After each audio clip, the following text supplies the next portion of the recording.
आइल बनी बस हमारा आवाज में बस जा एगो बात कहत नहीं भैया शुरू से कहत आ रहल बनी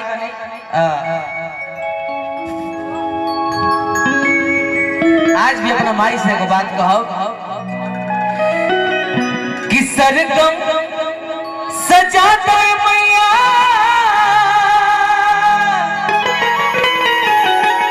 विधाता बलिराम जी गाना लिखनी आज माई के दिन बा दिल गदगद बा दिल खुश बा ओ माई के दिन बा जकरा से जकरा आशीर्वाद से हमनी सब कलाकार कुछ गावे नहीं जा कुछ बोले नहीं जा कुछ बतियावे नहीं जा और आप सबके आशीर्वाद प्यार पाके ये दिल गदगद हो जाला।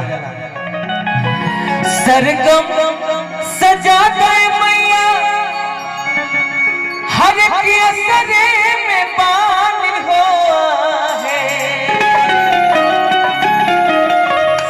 स्टूडियो पटना। अरे महाराज कहाँ रहनी है? अच्छा ये रहनी है। तमाम एल्बम हिट बड़ी से शिवा स्टूडियो मतलब जितना भोजपुरी के कलाकार बने सब गाना यहाँ के स्टूडियो से आवेला और बड़ी आशीर्वाद प्यार शंकर सिंह भैया के मिलेला। दिल से धन्यवाद प्रणाम कह दे हमारा तरफ से वहाँ के।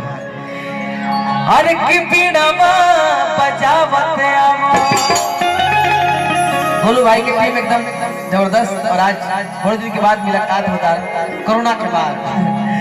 हर की पीड़ावा बचावत आवा हर की सरदा भवानी है पीड़ावा बचावत आवा सरदा भवानी है पीड़ावा बचावत सरगम सजा दे मैया और सजे में पानी हो सरगम सजा दे मैया और सजे में पानी हो पीड़ावा बचावत सरदा भवानी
लबों पे उसकी कभी बददुआ नहीं होती बस एक माँ है जो मुझसे कभी खफा नहीं होती।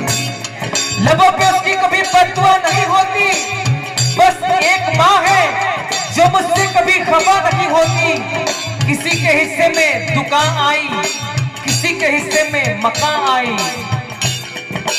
बस हे माँ तेरा छोटा बेटा है इसीलिए मेरे हिस्से में सिर्फ मेरी माँ है।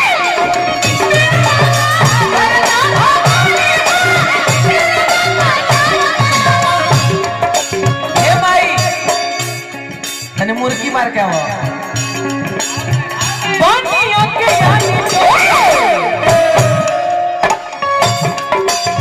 ज्ञान के जराई दो ज्ञान के जराई ज्ञान के जराई ज्ञान के जराई भूत की पीछे देखो है होगी हर जगह होगी हर जगह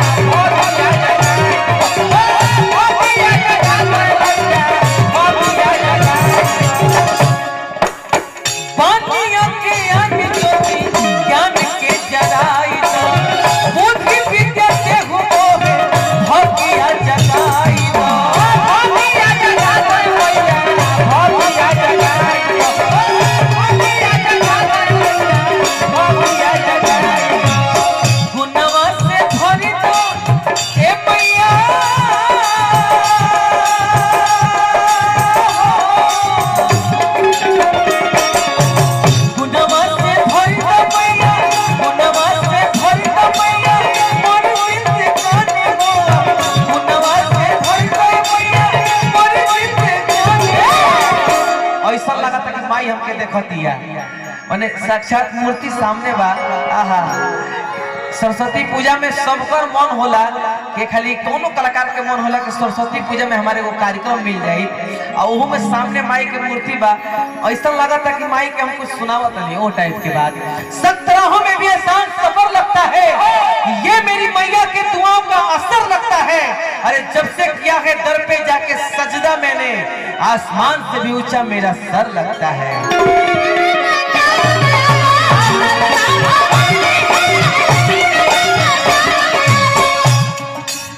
बजाता पुरुष से फूटली पुरुष से फूटली गिरिया हो भइले माई पुरुष से फूटली गिरिया हो जागा भइले माई।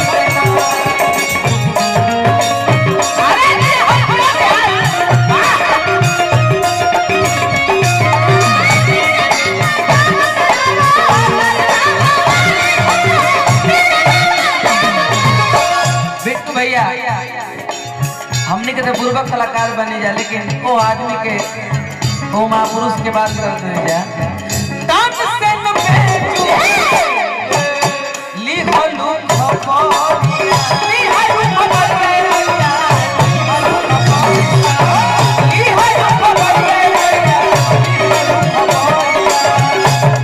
जीती भैया तुम जाके बोलो तारा के रूप में देख के हमारा दिल कर दो लय में बढ़ो तुलसी का गिटार हे धनु न जोड़िया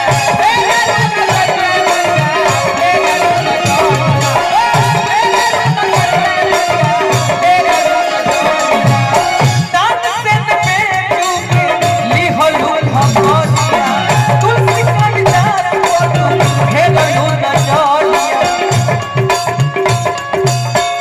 अरे की विधाता विशाल के ए मैया